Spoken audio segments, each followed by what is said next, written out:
कत शक्तिधरी तमो बुद्धि दोषे मोहि दंभ मात्र करी तथापि मुखेरा भाग्य मनिरायुल्लास दोष क्षमि मोया धामे करो निज दास सर्ववांछा सिद्धि है यमा बंधु जगत दुर्लभ उठे मनिर्वासना पूर्णाय चिराते आया देवकी नंदन दास हेलो विकाय मनिर्वासना पूर्ण अचिराते आया देवकी नंदन दास हेलो विकाय दर वैष्णव ठाकुर दर वैष्णव ठाकुर ठाकुर दर वैष्णव ठाकुर। श्री कृष्ण चैतन्य प्रभु नित्यानंद श्री अद्वैत गदाधर शिवसदि गौर भक्त वृंद श्री कृष्ण चैतन्य प्रभु नित्यानंद श्री अद्वैत गदाधर शिवसदि गौर भक्त वृंद श्री कृष्ण चैतन्य प्रभु नित्यानंद श्री अद्वैत गदाधर शिवसदि गौर भक्त वृंद श्री कृष्ण चैतन्य प्रभु नित्यानंद श्री अद्वैत गदाधर शिवसदि गौर भक्त। श्री कृष्ण चैतन्य प्रभु दया करो मोरे कौमिन के दयालु जगत संसार पतित पावन हेतु तव अवतार मौसम पतित प्रभु न पाइबे यार महा प्रभु नित्यानंद प्रेमानंद स्वरूप कृपावलोकन करो यामि बड़ दुखी दया करो सीतापति अद्वैत गोसाई तव कृपा बले पाई चैतन्य निताई दया करो गौर शक्ति पंडित गदाधर शिवाशादि भक्त वृंद मोरे दया कर महास्वरूप सनातन रूप रघुनाथ भट्ट युग श्री जीव प्रभु लोकनाथ दया करो श्री आचार्य प्रभु श्रीनिवास रामचंद्र संग मंगे नरोत्तम दास गुरु गुरु प्रपाशिद हित दास तव पद छाया मांगे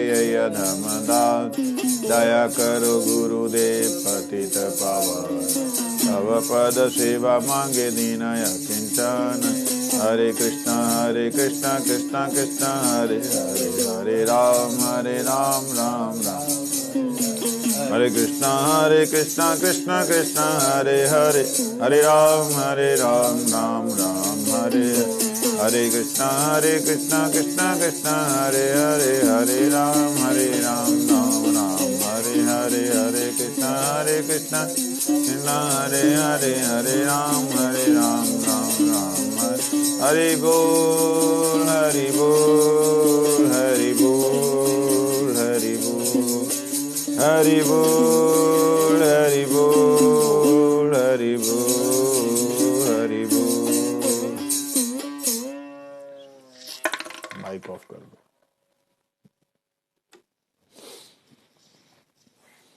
गुरु गौरंग राधा गोकुलानंद देव की जय हो। कृष्ण बलदेव की जय हो। नंद यशोदा मैया की जय हो।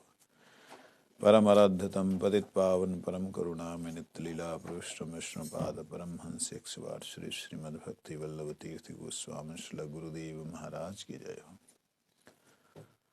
परम करुणा में नित्य लीला पुरुष विष्णु पाद 108 परम हंस श्री श्रीमद् भक्ति दयित माधव गोस्वामी महाराज की जय हो। जय नित्य लीला पुरुष विष्णुपाद जगत गुरु श्री भक्ति सिद्धांत सरस्वती गोस्वामी ठाकुर प्रभुपाद की जय हो। जय परम हंस कुल चूड़ामणि श्री गौर किशोर दास बाबा जी महाराज की जय। परम करुणामय श्री सच्चिदानंद भक्ति विनोद ठाकुर जी महाराज की जय हो। जय रूपानु गुरुवर्ग वृंद की जय हो। रूप सनातन भट्ट रघुनाथ श्री जीव गोपाल भट्ट दास रघुनाथ छड़ गोस्वामी प्रभु की जय हो। प्रेम से कहो चित्त श्री कृष्ण चैतन्य प्रभु नित्यानंद श्री अद्वैत गदाधर शिवासादि गौर भक्त वृंद की जय। नमाचार्य शेषदास ठाकुर की जय। समागत भक्त वृंद की जय। गौर प्रेमानंद हरि हरि। गुरुवे गौरचंद्राय श्रीराधिकाय तदालये कृष्णाय कृष्ण भक्ताय तद्भक्ताय नमो नमः। अज्ञानतिमिरान्धस्य ज्ञानाञ्जनशलाकया चक्षुरुन्मीलितं येन तस्मै श्रीगुरुवे नमः। वाञ्छाकल्पतरुभ्यश्च कृपा सिन्धुवैव च पतितानां पावनेभ्यो वैष्णवेभ्यो नमो नमः। नमो महावदन्याय कृष्णप्रेमप्रदायते कृष्णाय कृष्णचैतन्यनामिने गौरत्युषे नमः। तप्तकञ्चन गौराङ्गी राधे वृन्दावनेश्वरी वृषभानुसुते देवी प्रणमामि हरिप्रिये।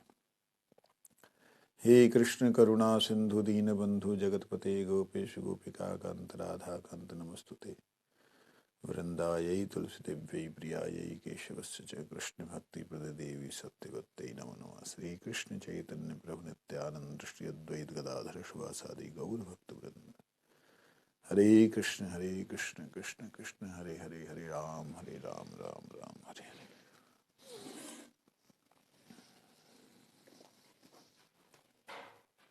हम लोग श्रवण कर रहे हैं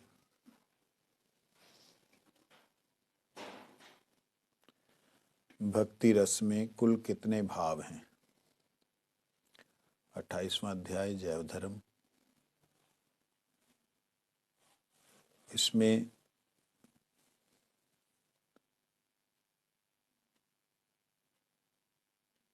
बतलाया है 8 27 भाव हैं, स्थायी भाव हैं, 33 संचारी भाव है और 8 सात्विक भाव, कुल मिलाकर के 59 49 भाव हैं।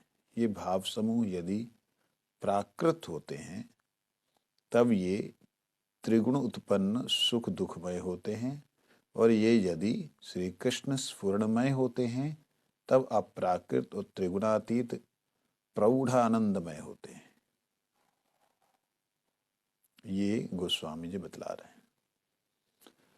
जो उन्होंने प्रश्न किया था बद्रीनाथ जी ने, भक्ति रस में कुल कितने भाव हैं, उसका उत्तर दे रहे हैं। ये जितने भी ऊपर सात्विक भाव, संचारी भाव, स्थायी भाव, ये जितने बतलाए गए हैं, ये अगर प्राकृत होते हैं, मतलब किसी बच्चे को देख करके हृदय में रोमांच हो आना, किसी क्रिया को देख करके आश्चर्य हो जाना, किसी व्यक्ति को देख के विषाद हो जाना, इस प्रकार से संसारिक हैं तो त्रिगुणात्मक होने के नाते, त्रिगुण से उत्पन्न, रजोगुण सतोगुण तमोगुण से उत्पन्न होने के नाते ये दुखमय और सुखमय है। दुख भी है, सुख भी है। परंतु यदि ये श्री कृष्ण के स्फुरन से, श्री कृष्ण के नाम से, उनके गुण के, उनके रूप के, उनके लीला के स्फुरन से होते हैं ये सारे के सारे, तो ये अप्राकृत त्रिगुणातीत है। इसमें कुछ एक भाव जो हैं वो मनुष्य में होते ही नहीं। वो संधि विच्छेद, शरीर की जितनी संधियां हैं, जुड़ाव हैं, सब अलग हो जाना, कच्छपा वृत्ति, कच्छप की तरह सब समेट लेना, ये मनुष्यों में नहीं हो पाता। ये इस संसार में प्राकृत हो ही नहीं सकता। तो मुख्य कुछ एक ऐसे भाव हैं जो केवल मात्र भगवत अनुभूति से ही प्राप्त होते हैं। तो परंतु बाकी जो भाव दिखलाए गए हैं, जो बतलाए गए हैं, वो अगर संसार के साथ जुड़े हुए होने के नाते पता लगते हैं तो उसे संसारिक माना जाता है। कई बार क्या होता है कि कोई व्यक्ति कथा में आया, कीर्तन में आया, कुछ कीर्तन हुआ, वो बहुत भाव विह्वल दिखलाई दिया, रोने लगा और खूब आंसू बह रहे हैं, खूब विरह जैसे होता है, उस विरह में डूब जा रहा है। अब उसके भीतर क्या कारण है, क्या नहीं है, ये सिर्फ वो और भगवान जानते हैं, अन्य व्यक्ति नहीं समझ सकता। भक्ति विनोद ठाकुर जी ने इस स्वयं को एनालाइज करने के लिए बतलाया कि स्वयं को आप देख पाएं कि आपका ये भाव वास्तविकता में कृष्ण संबंधी ये है, जहाँ किसी व्यक्ति के दिए गए दुख को याद करके प्रभु से प्रार्थना कर रहे, प्रभु उसको हटा दो, नहीं तो मैं मर जाऊंगा। वो भाव है कि प्रभु अब आप मिलो, नहीं तो मैं जी नहीं सकता। ये भाव है जहाँ वो भाव है। ये दोनों चीजों को ये केवल मात्र ठाकुर जी जानते हैं, जहाँ वो व्यक्ति पर्सनली जानता है। बाहर से दिखने में ये एक जैसे दिखते हैं। मानो जैसे हम योग कर रहे हैं, क्या उनसे योग कर रहे हैं? प्राणायाम में ये सब नहीं, एक्सरसाइज नहीं कर रहे, फिजिकल योग नहीं कर रहे, आध्यात्मिक योग। आध्यात्मिक योग क्या है? भगवान के नाम को, संबंध को, उनके गुणों का स्मरण करके उनका चिंतन करते हुए नाम का उच्चारण करें। जब हम नाम का उच्चारण कर रहे हैं उस वक्त सेम जगह पर महापतित जीव, महा शराबी कबाबी जीव आकर के बैठता है, उसको भी वो सब विकार दिखलाई देते हैं। तो कुछ लोग भ्रमित हो जाते हैं कि भाई इनको हुए, हमको तो हुए नहीं, ये कैसे हो गया? हम तो इतने दिनों से माला कर रहे, इनको हो गया। विचलित होने की कोई जरूरत नहीं। उसका सिर्फ इतना सा है कि वो वहां आके उसके पाप, उसके कर्म जो किए हुए वो कांप गए हैं, उनको नाम के अंदर आकर के विचलन हो रहा है, और वो विचलन से वो मतलब उठ भी जा भी नहीं चाह नहीं सकता, और रह रहा है तो उसके अंदर कपकपी छूट रही है, जब उनके रुदन हो रहा है, पापों का रुदन हो रहा है। इस प्रकार से वो सिद्ध अवस्था वाला उसका वो नहीं है, कृष्ण के साथ में संबंधीय जो भाव विकार है वो नहीं है। हमारे किसी मित्र ने बोला था कि आप जो साउंड योगा कराते हैं उनके अंदर जो ये सब ऐसा ऐसा होता है, हमारे अंदर तो हुआ नहीं। मैं कहा भैया तुम इस स्थितियों से आगे निकल चुके, कोई मेरी स्थिति आगे नहीं गई। उनके अंदर जो होता है इसका मतलब वो लोग ज्यादा बढ़िया हैं, पापी कुवाबी शराबी दुराचारी लोग आकर के सीधा जो है उनको भगवान का प्रेम मिल रहा है। मैं कहा प्रेम नहीं मिल रहा मेरे भैया, तो क्या है? नाटक। मैं कहा नाटक तो कर ही नहीं रहे, क्योंकि उनको नाटक करने से मिलना क्या है? बाहर के विदेश की यात्राओं की बात है, उनको नाटक करके क्या मिलना? नाटक करके कुछ नहीं मिलना।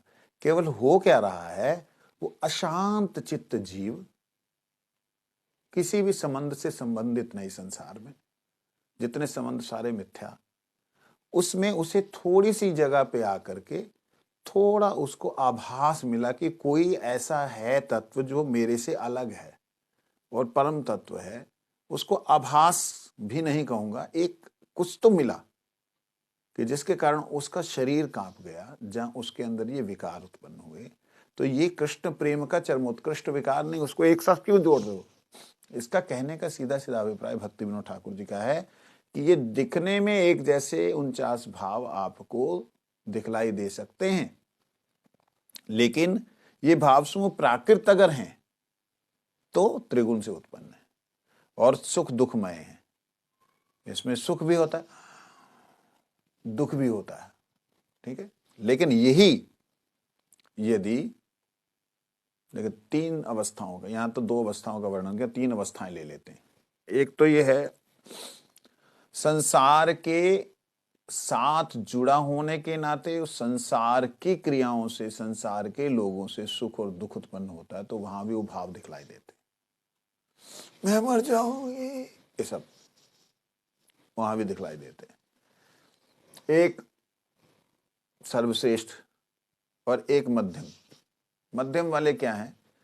जो साधना युक्त नहीं है, वो लोग जब थोड़ा सा इस ट्रैक पे आते हैं, जब आना चाहते हैं, जब देखते हैं, तो उनकी कपकपी छूट जाती है, उनके अंदर रोमांच हो जाता है, उनके स्वर कांपने लग जाते हैं। तो वो क्या है?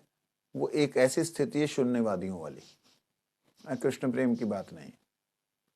तो शून्यवादी जो लोग हैं, मायावादी जो लोग हैं, उनमें भी कई बार ये विकार दिखलाई देते हैं, क्योंकि वो जड़ अवस्था से मुक्त अवस्था का बीच वाला जो स्थान है, जड़ और मुक्त के बीच वाला स्थान, उसमें वो फ्लोटिंग कर रहे हैं कुछ समय के लिए, सही चाहे पूरी जग समय के लिए नहीं। इस प्रकार से हमारे गुरु महाराज जी जब कीर्तन करते थे तो बहुत मतलब फालतू के लोग भी आकर्षित हो जाते थे। मैं भूलता नहीं हूँ बचपन की बात, बहुत बचपन की बात। जालंधर में वो भगत सिंह चौक के पास में, जहाँ तक याद है, तो स्मरण उतना ही है, तो वहाँ हम गुरु जी कीर्तन करते जा रहे थे, समथिंग निताई गौरांग अथवा हरि बोल जो भी, तो करते हुए जा रहे थे। तो ये लोग आगे आगे वाले, हम सब लोग बच्चे बच्चे जो थे, मैं तो बहुत ही छोटा था, मेरे को तो उसने क्या देखा होगा। तो वहाँ दो ऐसे ही लड़के, जवान युवक, तो वो लोग, और देखो कितना उछल दे पे, और देखो बंदरा वांगू टप दे पे, देखो बंदरों की तरह कूद रहे हैं, देखो कैसे उछल रहे हैं, ऐसे बोल रहे हैं। अभी तक गुरुजी नहीं आए हैं, आगे आगे नाच रहे हैं लोग ढूम ढूम ढूम करके, क्योंकि उनके जो पंथ में नाचते नहीं है, सीधा सीधा चलते हैं, धारण करके, कृपान धारण करके सीधा चलते हैं। देखो खुदा बंदरवा मुटापा दे पे है करके हंस रहे। तो सब लोग ऐसे नाचते गाते हुए जा रहे हैं। इतने में गुरुजी आए। तब ना माइक इतने जबरदस्त नहीं होते थे, ऐसे करके जोंगे से माइक होते थे ना, वो रहते थे साथ में बोलने वाले ऐसे वाले। तो गुरुजी आए। जब गुरुजी को देखा, उन्होंने कहा, ओ आ देख बाबा, ओ हो, मतलब गुरुजी को आ देख बाबा, ऐसा कुछ शब्द बोले, मैं पर्टिकुलर याद नहीं। मतलब वो देख के ना वो रोमांचित हो गए, जहाँ यूं कहें कि उनको एक आश्चर्य हुआ कि वाह ऐसे भी होते हैं। वो चुप रहे। दूसरा मजाक कर रहा था, वो देखो वो दूसरे को देखो फलाना जगह कूद रहा है, कहता चुप, इधर देख। मतलब वो उसको कह रहा है कि इधर देख तू क्या है। गुरु जी का अद्भुत स्वरूप, निताई गौरांग निता, वो देख करके ना वो अचंभित हो गए। ये क्या था? ये प्रेम हो गया उनको? प्रेम नहीं हुआ। ये बात समझने वाली है कि कई बार कृष्ण संबंधी वार्ता, कृष्ण संबंधी जो भक्त हैं, उन्हें देख करके रोमांच इत्यादि होता है, तो वो त्रिगुणातीत भगवान परमेश्वर का प्रेम भी नहीं है, एक बीच वाली लाइन है, निर्गुण और जड़ अवस्था के बीच की स्थिति, उसमें भी होता है। कहने का मतलब निर्गुण से ऊपर जो है भगवान सर्वगुण संपन्न है, वो वहां जाने वाली बात अलग, यहां भी होता है। तो टोटल मिलाकर दो भागों में अगर बांट दे, संसार और परमार्थ कृष्ण, इन दोनों में जहां भी ये दिखलाई देते हैं तो दो प्रकार के हैं।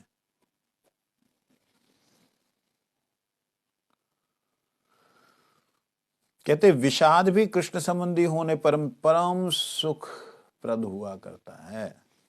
विषाद, श्री रूप गोस्वामी ने कहा है कि कृष्ण और कृष्ण प्रियादि आलंबन के रूप में रति के कारण है।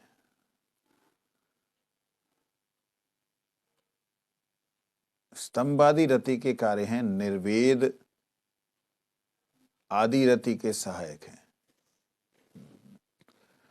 रूप गोस्वामी जी कहते हैं कृष्ण और कृष्ण प्रियादि, कृष्ण और जो कृष्ण के प्रिय हैं, वो आलंबन रूप रति के कारण है। जो आलंबन रति के बारे में बतलाया था कि किसी कारण से आती है, किसी के माध्यम से आती है, उसे आलंबन रति कहते हैं। कहते ये जो कृष्ण के प्रिय जो लोग हैं, वो जो कृष्ण जिनको प्यार करते हैं, गैया,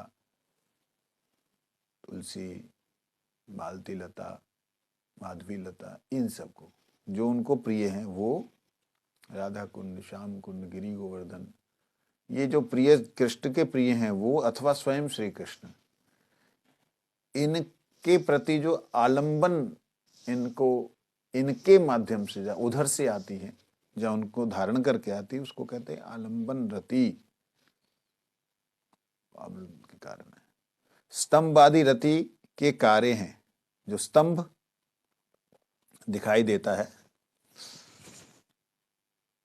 वो कहते हैं निर्वेद।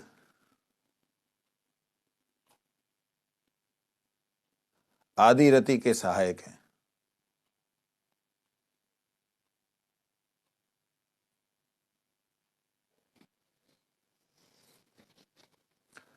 कृष्ण और जो कृष्ण प्रिय हैं,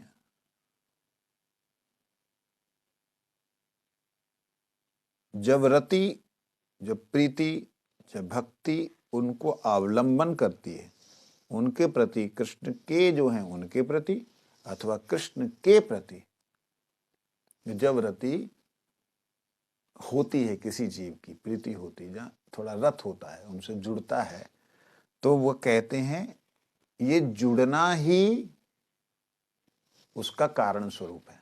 किसका कारण स्वरूप है? सारे जितने भी भाव उत्पन्न होंगे, जहाँ हुए हैं, उनका कारण स्वरूप क्या हुआ? भगवान या भगवान के जो हैं उनके प्रति रति, वो कारण है। सारे भावों का कारण यही दो, एक ही है, भगवान या भगवान के, उनमें प्रीति होना। यही सभी रसों के, सभी भावों का कारण स्वरूप है। तो कार्य क्या होता है? जब कारण ये है कि भगवान से प्रीति होना, तो उसके कार्य क्या है? वो है स्तंभ इत्यादि, जो स्तंभ, रोष, विषाद, भय इत्यादि, वो उसके कार्य हैं। कारण प्रेम, कार्य में क्या होता है? ऐसे ऐसे ऐसे होता है। समझ आई बात? अच्छा, जो स्तंभ इत्यादि होता है उसमें सहायक कौन है? कारण हो गया एक, प्रीति कारण है। कारण के बाद में कारण का कार्य क्या हुआ? रति से कार्य क्या हुआ? रति से कार्य हुआ स्तंभ इत्यादि, श्वेद, कंप, कंटकाश्रु, गदगदा आदि संचिता, मर्ष, हर्ष, भामत आदि भाव भूषण अंचिता, ये आभूषण जो है ये इस रति के कारण से हुए। अवरति के कारण से जो आभूषण इत्यादि हुए, तो उन आभूषणों का या उन प्रेम के विकारों का सहायक कौन है? वह है निर्वेद। निर्वेद क्या मतलब? वैराग्य। विषयों के प्रति वैराग्य होना ही उसका सहायक है। इस प्रेममयी रति का सहायक भी वो है, और भावमय जो रति है उसका भी सहायक कौन है? निर्वेद। मतलब संसार से रसोद्बोधन के समय इनकी संज्ञा कारण, कार्य और सहायक ना होकर विभाव आदि होती है।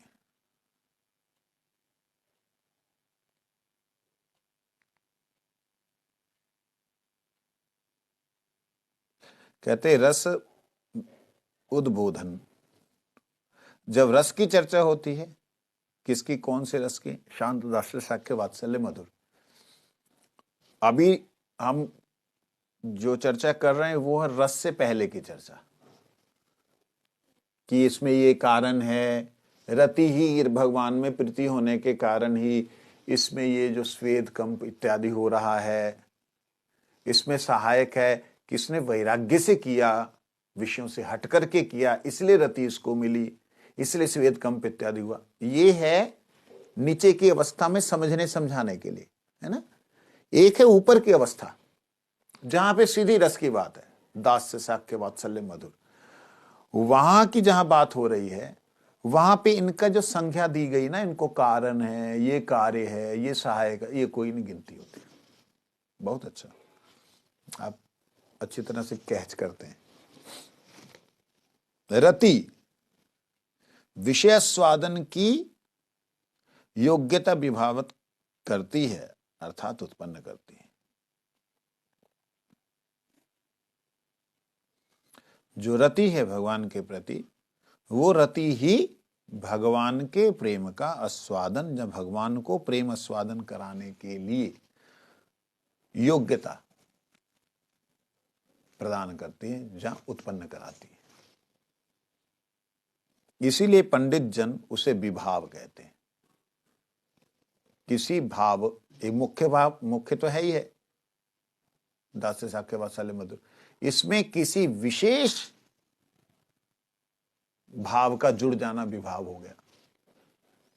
कहते उस विभावित रति को विस्तृत कर अनुभव कराने के कारण नृत्य आदि को अनुभाव कहा गया।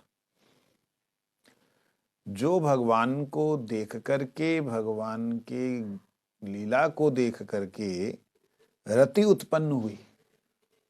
क्या रति हुई? देखो आ रहा है, चल मैं उसको रूठ के दिखाता हूं। वो तो रूठना इत्यादि, जहां उसको देख के नाचने लग जाना, इसको अनुभाव कहा। क्योंकि भगवान को देख करके दास के हृदय में एक उल्लास हुआ। उल्लास होना विभाव है। भाव से विभावित हुआ, भाव में जो प्रकट हुआ, विभावित हुआ, वो हो गया विभाव। अब वो उसको देख के उल्लास हो, उल्लास होके वो नाच पड़ा। तो उल्लास में नृत्य का आ जाना ये अनुभाव है। विभाव का अनुसार चलने वाला जो भाव है, अनुभाव है। उस विभावित और अनुभावित रस को निर्वेद आदि भावों का संचार कराकर विचित्र बनाती, उसे संचारी भाव कहते हैं। कहते उस विभावित और अनुभावित रति को, कृष्ण को देखकर उल्लास हुआ, विभावित रति। उल्लास होकर के नृत्य किया, वो अनुभावित रति। और अनुभावित रति के अंदर उसको विचित्र बना दे, मतलब नाचते नाचते वो गिर गया, विचित्रता उत्पन्न हो गई, तो ये संचारी रति, संचारी भाव हो गए। कि उसमें कुछ और विचित्र बना दिया। उसने नाचते नाचते एक डंडा जो है अपने कंधे पे टांग लिया और वो मरकट की तरह नाचने लग गया। अरे भाई मरकट तो है नहीं, बंदर तो नहीं है, नाचने लगा ऐसे। ये है संचारी भाव। सात्विक भाव समूह भी सत्वबोधक कार्य कराते हैं, इसलिए उन्हें सात्विक भाव कहते हैं। सात्विक भाव, जो अष्ट सात्विक भाव हैं, वो भी सत्वबोधक कार्य कराते हैं। उनसे भी जो कार्य होता है वो सत्व का बोध होता है, मतलब तत्व के भीतर का जो सत्व है, सार है, उसका ज्ञान होता है, इसलिए सात्विक कहते हैं। भागवत संबंधी नाटक, काव्य और नाटक आदि शास्त्रों में पारंगत भक्तजन सेवा को भी विभाव का ही आदि कारण बताते हैं। जो लोग भगवान के संबंधित काव्य रचना करते हैं, कविता लिखते हैं या नाटक इत्यादि करते हैं, शास्त्रों में जो परंगत भक्तजन हैं, वो इस सेवा को विभाव आदि का कारण बताते हैं। मतलब विभाव आदि के कारण से हुआ, भगवान को देख करके उसको कैसे अभिनय करना है, ये सब विभाव के अंतर्गत है। वास्तव में ये रति के अंतर्गत भाव समूह अचिंत्य स्वरूप विशिष्ट महाभक्ति विलास रूप है। ये जो ऊपर की बातें बतलाई हैं, वास्तव में ये रति के अंतर्गत भाव समूह है। भगवान की रति, भगवान के प्रति जो प्रीति भाव है, उसके अंतर्गत हैं सारे के सारे।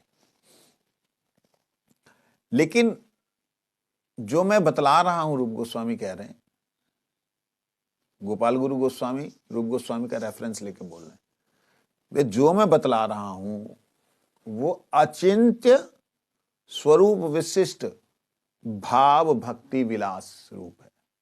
अचिंत्य है, जितना समझाया जा रहा है वो तुम्हारे शब्दों को समझ, तुम्हारे दिमाग में आ जाए। बोला हम लोगों को भाई रसगुल्ला मीठा है, मीठा होने से कैसे लगा? जिह्वाना अगले हिस्से से थोड़ा सा अंदर वाले हिस्से में जहां जाती है, वहां ऊपर जब टच होती है ना, वहां टच होने से मिठास का अनुभव होता है।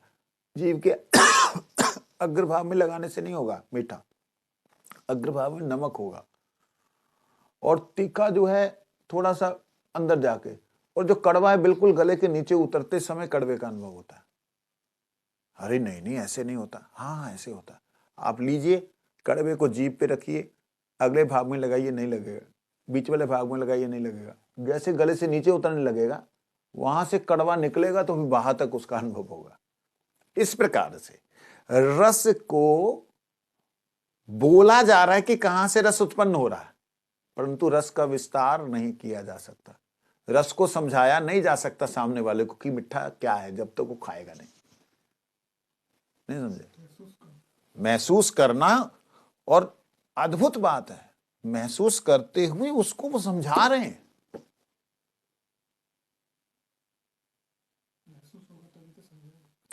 नहीं समझा पाता आदमी, आम आदमी को ये चीज बताओ मीठा कहां से अनुभव होता है, नहीं बता पाएगा। 5 रस है ना हमारे, तो जीभ पे लगने से ही रस अनुभव नहीं होता है। कभी भी आप देखिएगा, लीजिए नमक लगाइए, नमक का अनुभव नहीं होगा आपको। कड़वा लगाइए नहीं होगा, उस जीभ को जब तक ऊपर टच नहीं करेंगे। और ऊपर भी विभाग बने हुए हैं, कौन से एरिया में जाके कौन सा जो रस जो है वो अपना बतलाता मैं हूं। कड़वा बिल्कुल कंठ के नीचे उतरने के समय बतलाता है कि मैं कड़वा था। नमक स्टार्टिंग में बता देता है, मीठा जो है बीच में जाके बताता है, खट्टा जो है बिल्कुल जो ऐसे जो पेटल होते, एक तालू है ना ऊपर का, जब यहां होता है ना जाकर के वहां खट्टा बताता है। जैसे खट्टा बताता ना हमारा ऐसे करके अब नहीं निकल रहा, उसमें जाता टक करके निकल के आवाज आती टक करके।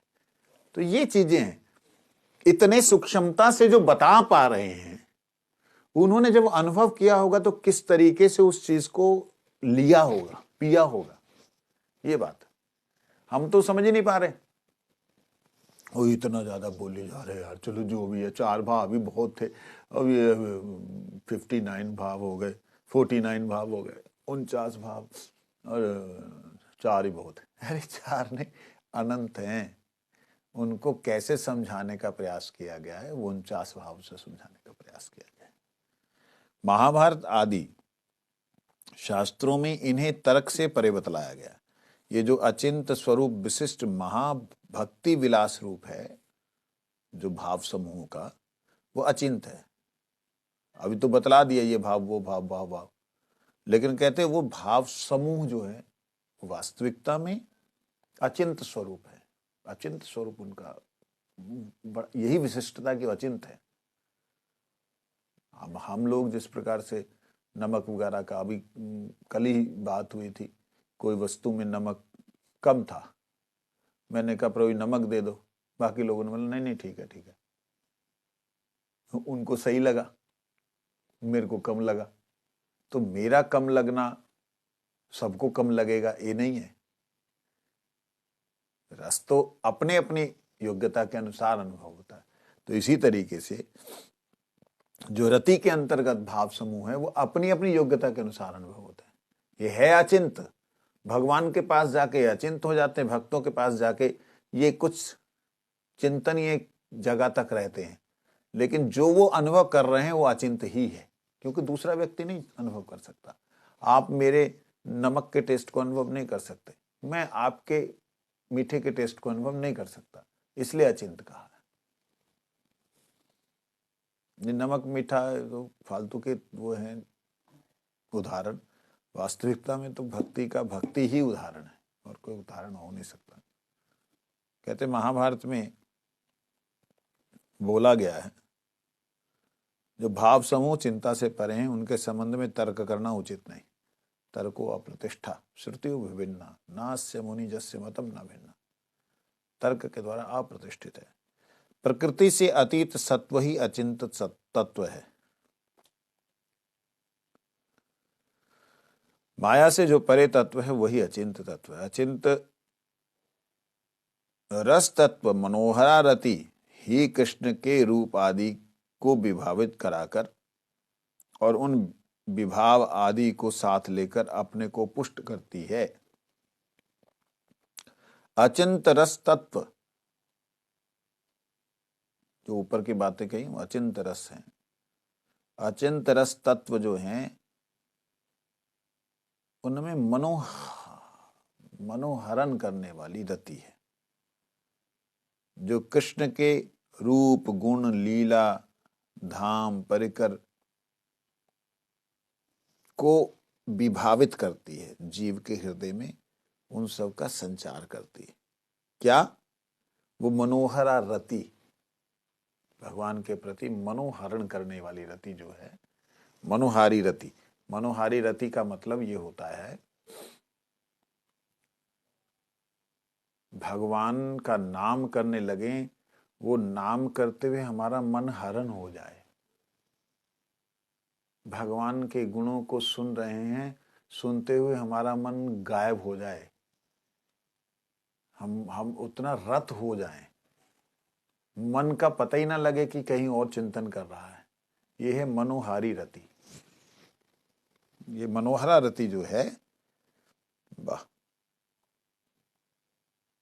ये रति ही कृष्ण के रूप में हमें विभावित करती है। जब मन ही हरण हो जाए तभी तो जाके बुद्धि इत्यादि जो है भगवान की तरफ दौड़ते हैं कि भी अब मैं किधर जाऊं। जब वो बुद्धि इत्यादि भगवान की तरफ जोड़ते हैं तो वो भगवान के स्वरूप का ऐसे एक झलक दिखाना, जब उनके कोई गुण का ही वर्णन हो जाना, ये सब वहां प्रकट होता है। कहते माधुर्य आदि के आश्रय स्वरूप श्री कृष्ण के रूप आदि को रति प्रकाशित कराती है। रति ही है जो सबको प्रकाशित करती है। एवं दूसरी तरफ कृष्ण रूप आदि अनुभूत होकर रति को विस्तृत करते हैं।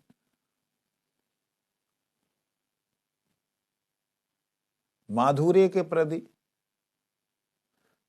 रूपादि के प्रति मैं उनको दर्शन करना चाहता हूं, ये रति। दर्शन में मेरे को दर्शन कैसे होंगे, ये रति। और दूसरी तरफ जब वो रति अनुभव गम्य होती है तो भगवान का रूप दर्शन करा देती है। अतएव विभाव अनुभाव सात्विक व्यभिचारी भाव समूह रति के सहायक हैं, और रति भी उन सब भावों की सहायक है। दोनों परस्पर सहायक हैं। जैसे श्वास लेना और श्वास छोड़ना, श्वास छोड़ना श्वास लेने का सहायक है, श्वास लेना श्वास छोड़ने का सहायक है। ये श्वास और निश्वास एक दूसरे के सहायक है। लेंगे इस प्रकार से रति होगी तब अनुभाव भाव विभाव इत्यादि प्रकट होंगे, और अनुभाव भाव इत्यादि विभाव इत्यादि होंगे तो रति वर्धित होगी। दोनों। बैजनाथ कहते हैं कृष्ण रति और विषय रति में अंतर क्या है? इतना तो बता दिया, अभी और क्वेश्चन है।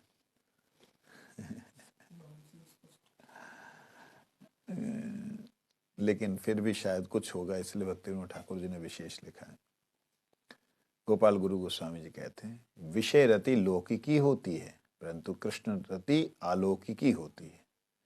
लौकिकी रति संयोग में सुखमयी और वियोग में नितांत दुखदायी होती है।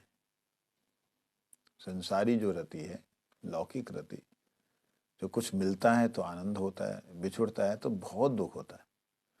कृष्ण रति भगवान के प्रेमी व्यक्तियों में युक्त होने पर रस हो पड़ती है एवं संभोग सुख का उदय कराती है।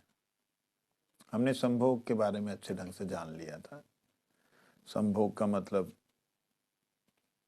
भगवान को प्रसादी, भगवान का प्राप्ति, उनके रूप की प्राप्ति, उनके गुणों की प्राप्ति, उनके ईक्षण की प्राप्ति, उनके नाराज होने की प्राप्ति, ये सब संभोग है। कृष्ण रति भगवान के प्रेमी व्यक्तियों में युक्त होकर रस हो पड़ती है। कहते वियोग में, देखना दरवाजा खुला तो नहीं।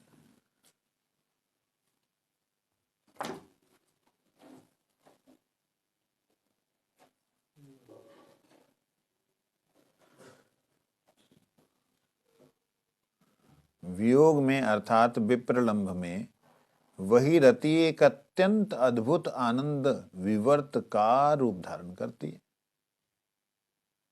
देखिए,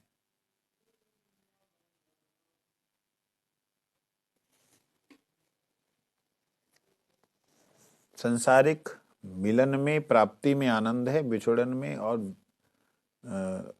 नुकसान होने में दुख है। यहां पर मिलने में भी आनंद है, बिछुड़ने में भी परमानंद है। दोनों में आनंद परमानंद है। कैसे है? वो कहते हैं एक विप्रलंब, एक अद्भुत, अत्यंत अद्भुत आनंद का विवर्त रूप धारण करती है। अद्भुत है। कैसा है? राय रामानंद के संवाद में, राय रामानंद रचित, पहले ही राग नयन भंग भेला, चैतन्य चरितामृत के अंदर में है। इस पद्य में वियोग में अद्भुत आनंद विवर्त की व्याख्या की गई है। उसमें आरती भाव का आभास मात्र पाया जाता है, परंतु वह परम सुखमय होता है। यहां पे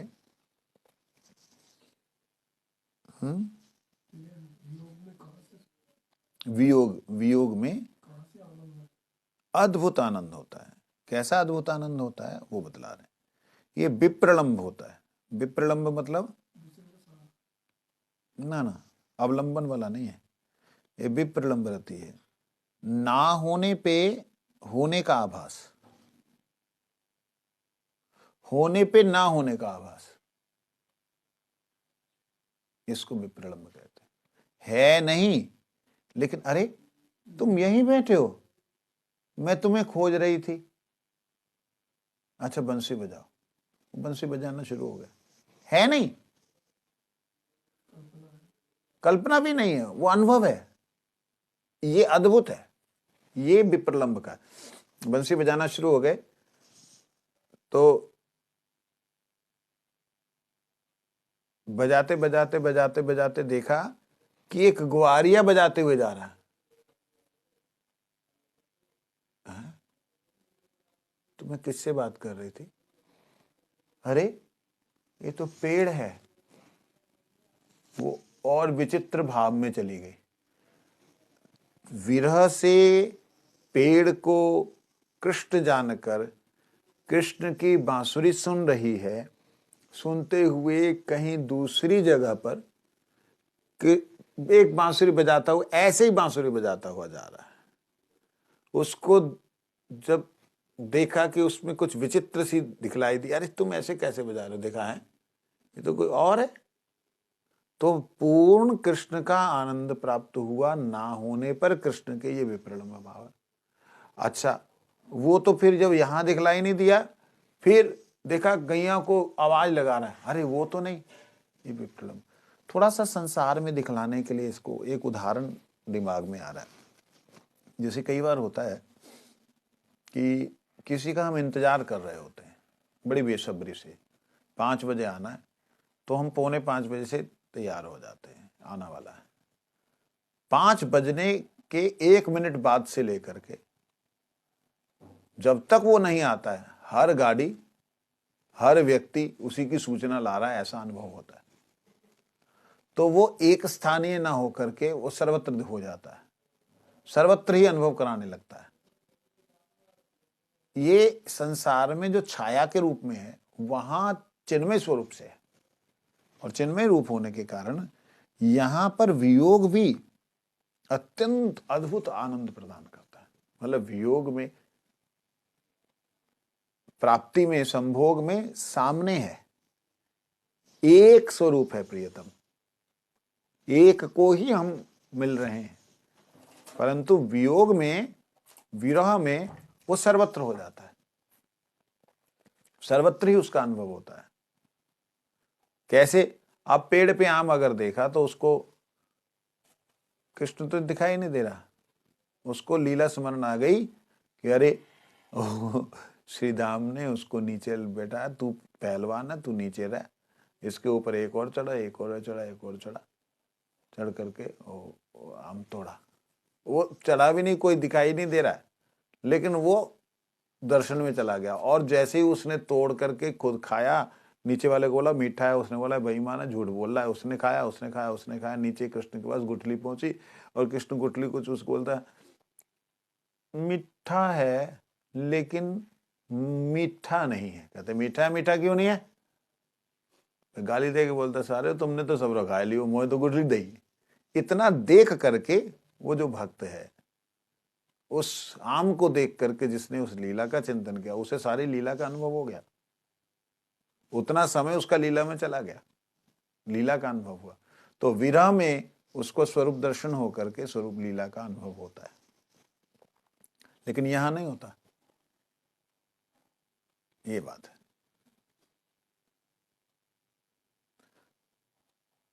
इसमें आरती भाव जो है, दुख का भाव आभास मात्र होता है। दुख लगता है कि रो रही है, लेकिन रोते रोते अचानक हंस पड़ना, अरे ये क्या हुआ। तो वो आरती का जो भाव है, आरती भाव, उसका आभास मात्र पाया जाता, परंतु वो भी परम सुख में है। ब्रजनाथ कहते हैं तार्किक जन रस को प्राकाश्य खंड वस्तु कहते हैं। उसका उत्तर क्या है?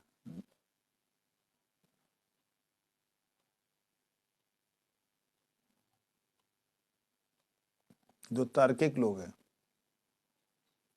वो तो रस को जो है प्राकाश्य खंड वस्तु कहते हैं। गोस्वामी जी कहते हैं जड़ रस वस्तुतः प्रकाश्य खंड वस्तु है, क्योंकि सामग्री के मिलने से स्थायी भाव रस के रूप में व्यक्त होता है। इसके पहले वे अव्यक्त रहता है, परंतु अप्राकृत चिन्मय रस के संबंध में ऐसी बात नहीं है। सिद्ध अवस्था में यह नित्य अखंड और स्वप्रकाश होता है। साधन अवस्था में वही रस प्राकृत जगत में प्रकाशित रूप में अनुभव होता है, लौकिक रस वियोग में नहीं होता। देखिए क्या कह रहे हैं, जो रस है वो सामग्री के मिलने से उत्पन्न होता है। रस मतलब आनंद। ये तार्किक जन बोलते हैं कि आनंद तो तभी होता है जब कृष्ण मिले, उसके बाद आनंद क्या है? मतलब रस तो तभी है। तो कहते हैं ये जड़ संसार में है, उधर नहीं है।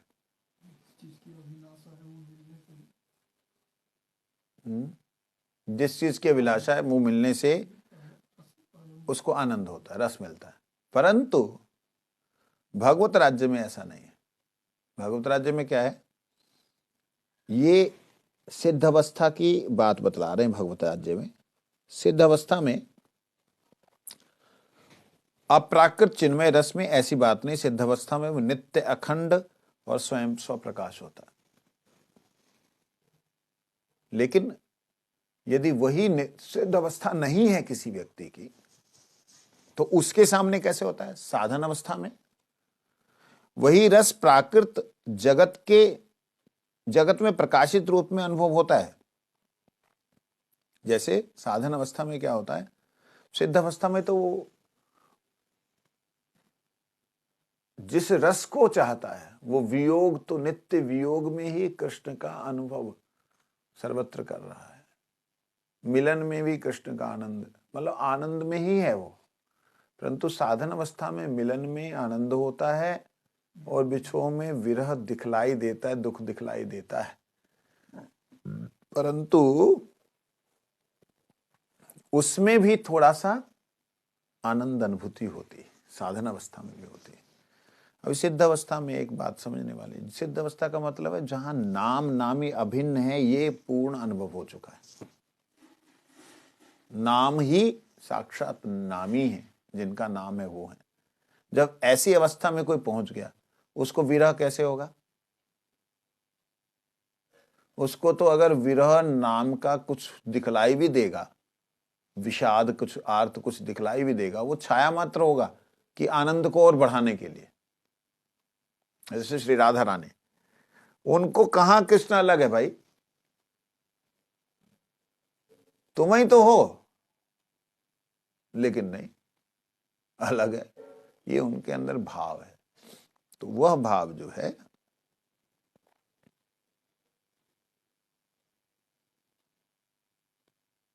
सिद्ध अवस्था का है, लेकिन लौकिक जगह में ऐसा नहीं। फिर भी कहते हैं साधन अवस्था में जो लौकिक रस में वियोग उनको नहीं मिलता, परंतु अलौकिक रस संसार वियोग दशा में अधिक शोभा को प्राप्त होता है। जो अलौकिक रस है, परमात्मा का प्रेम है, वो संसार के वियोग की दशा में और शोभामान होता है और सुंदर होता है। हल्लादनी महाशक्ति के विलास रूप यह रस परमानंद तदात्म्य लाभ किए हुए है, अर्थात परमानंद ही स्वयं रस है। यह तर्क से अतीत है क्योंकि अचिंत है। हल्लादनी शक्ति जो महाशक्ति है श्री राधा रानी, उनके विलास रूप राधा रानी ही सब रसों में परमानंद को प्रदान करने वाली है। तो राधा रानी ही रस स्वरूप है, परंतु महाशक्ति का विलास होने के नाते वो तदात्म्य भाव, मतलब मैं उनकी हूं, इस भाव में स्वयं रस स्वरूपा है लेकिन मैं उनकी हूं, इस भाव को प्राप्त करती हैं। इसलिए ये तर्क से अतीत है। ये इसमें तुम अब तर्क मत करो, कहने का मतलब तुम अब तो इसमें बात मत करो। अब जब जैसे राधा रानी के भाव की बात आई, वो मतलब शब्दों को थोड़ा सा रोक लिया कि मैं क्या समझाऊं। जो स्वयं ही आनंद स्वरूपा है वही आनंद के लिए तड़प रही, जो स्वयं प्रकाश स्वरूपा है, प्रकाशिका है, किरण समूह है, जो वो किरण समूह किरण की प्राप्ति के लिए तड़प रही, ये अचिंत है भैया, तुम ना समझ पाओगे। ये बात वहां बोली। ब्रजनाथ जी बस खिंची जा रहे हैं। ब्रजनाथ कहते अपराकृत तत्व में रस कितने प्रकार के हैं?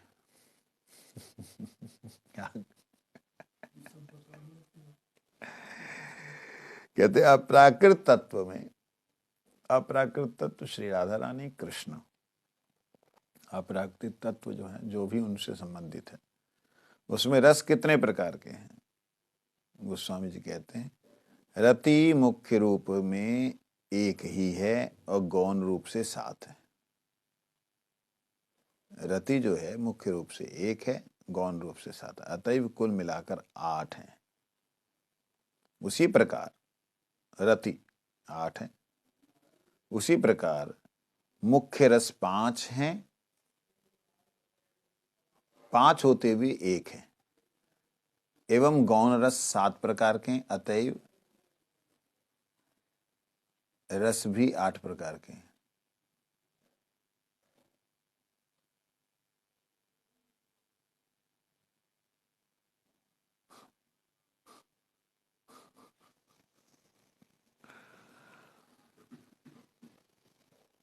रति देखा जाए, यहां पे कह रहे हैं मुख्य रति 1 है, बाकी जो है गौण रूप से 7 है। एक रति क्या है? भगवान से प्रीति, भगवान के सुख की इच्छा, ये रति, ये एक ही है। चाहे वो शांत है, चाहे वो दास्य है, चाहे वो सख्य है, चाहे वो वात्सल्य है, चाहे वो मधुर है, सब में एक ही भाव है, कृष्ण आनंद देना, कृष्ण को आनंदित करना। अरे क्या वो निरानंद है? क्या दुखमय है? सूरज को प्रकाशित करना, सूरज की किरणों की लालसा है, क्या ये जरूरी है लालसा? वो तो ऑलरेडी सूरज से निकल रही है। अरे सूर्य से निकल रही, लेकिन प्रकाशित तो सूर्य को ही कर रही है। तेज तो सूरज का ही व्याख्यान कर रही हैं, जहां भी जा रही है सूरज का ही प्रभाव तो दिखला रही हैं। इसी प्रकार से एक ही रति है सूर्य को प्रकाश करना, सूर्य के गुणों को प्रकाशित करना, ये जो रति है मुख्य रति है। बाकी हास्य, करुण, विभत्स, भय इत्यादि जो है वो 7 गुण जो हैं, 7 जो भाव हैं वो बाहर के हैं, मतलब वो बाद के हैं। इसलिए मुख्य रति जो 4 रस हैं उन चारों को एकत्रित कर दिया, 5 रसों को, शांत, रस, सख्य, वात्सल्य, मधुर, उनको एकत्रित करके बाकी जो हास्य इत्यादि है उनको 7 अलग से बतला दिया। ब्रजनाथ जी क्या कर दे हो तुसी, कहते 8 का कृपया नाम बताइए। जितना श्रवण करता हूं, श्रवण करने की इच्छा उतनी ही अधिक बढ़ती जाती है। मैं क्या करूं, बोल रहे हैं। गोस्वामी जी कहते हैं, रूप गोस्वामी ने भक्ति रसामृत सिंधु के 2 अध्याय के 2 उसमें भाग में 5 अध्याय के 115 और 16 श्लोक में कहा है, मुख्यस्तु पंचधा शांतः प्रीतः प्रेयांश वत्सलः मधुरश्चैत्यमयी ज्ञेय यथा पूर्वम् अनुत्तमा हास्यो अद्भुतस्तथा वीर करुणो रुद्रत्यपि भयानक स बीभत्स इति गौनश्च सप्तधा। कहते मुख्य भक्ति रस 5 हैं, शांत, प्रीत, प्रेय, वत्सल, मधुर। कोई शांत, दास्य, सख्य, वात्सल्य, मधुर। इन 5 में पहले को दूसरे से, दूसरे को तीसरे से, तीसरे को चौथे से, चौथे को 5वें से क्रमशः कनिष्ठ समझना चाहिए।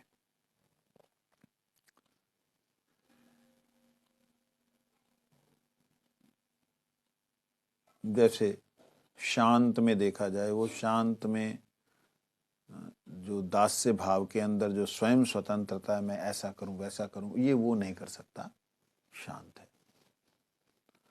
जो दास्य के अंदर मैं ऐसा करूं या ऐसा करूं वैसा करूं, वो प्रिय जो भगवान का सखा है वो तो सब कुछ कर सकता है, लेकिन जो सखा कृष्ण के ऊपर अधिकार दिखलाता है वो दास नहीं दिखला सकता। तो एक से एक जो है श्रेष्ठ है, ऐसा शो होता है, दिखलाई देता है। एक से एक नीचे, मतलब शांत से, दास्य से, सख्य से, वात्सल्य से, मधुर में पूर्णतम है सारे के सारे भाव।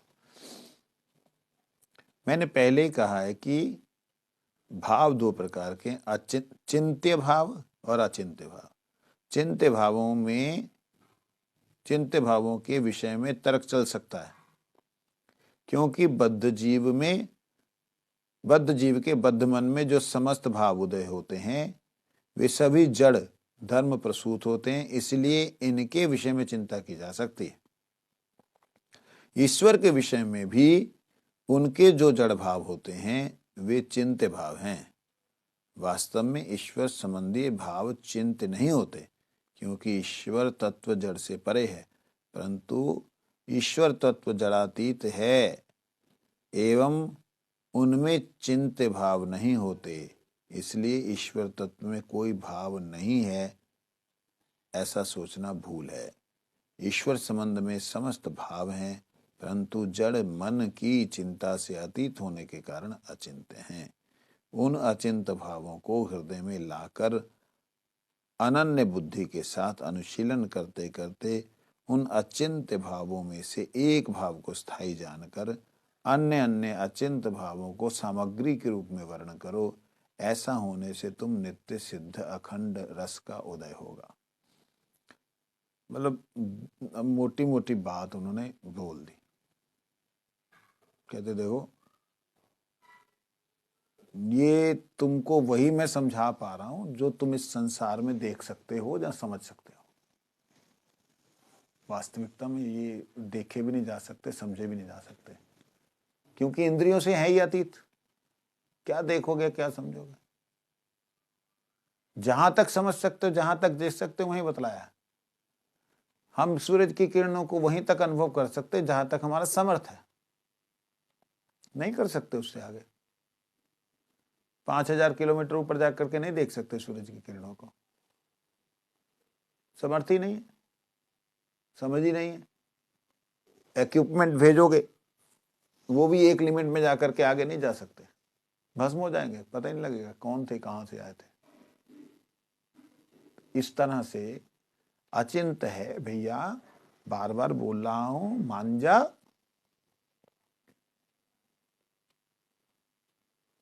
तुम, सीधी सीधी बात है, उन अचिंत भावों को हृदय में लाकर अनन्य बुद्धि के साथ अनुशीलन करते रहो। ये बात तुम्हें मैं बोल रहा हूं, गोस्वामी जी की बात को श्री गोपाल गुरु गोस्वामी जी इस प्रकार से बोल रहे हैं कि भाई मैं तुम्हें जो बोल रहा हूं वो तुम्हारी समझ में उतना ही आ सकता है जितना मैंने बोला। अब तुम करो क्या? उन अचिंत भावों को हृदय में लाकर अनन्य बुद्धि के साथ अनुशीलन करो। अचिंत भावों को हृदय में कैसे लाया जाए जो चिंता से परे हैं? जितना समझाया है उतना ही लो। कैसे? कि अब हरिनाम करने लगे तो गुरु जी का गदगद भाव जो है, हरे कृष्णा हरे कृष्ण कृष्णा कृष्णा हरे हरे हरे राम हरे राम राम राम हरे हरे। ये जो गुरु जी का भाव अचिंत जो है, हमारी कल्पना से बाहर है कि उनके अंदर क्या दिव्य अनुभूति हो रही होगी। लेकिन इसको सामने रख के इसका अनुशीलन करो। समय हो गया। वंशा कल्प कृपा से पतितानां पावन वैष्णव। ऐसा होने से तुम नित्य सिद्ध अखंड रस का उदय प्राप्त कर पाओगे। आगे ब्रजनाथ जी और प्रश्न कर रहे हैं। क्या कर रहे हैं? कल को से हरिहराय नमः कृष्ण यादवाय नमः।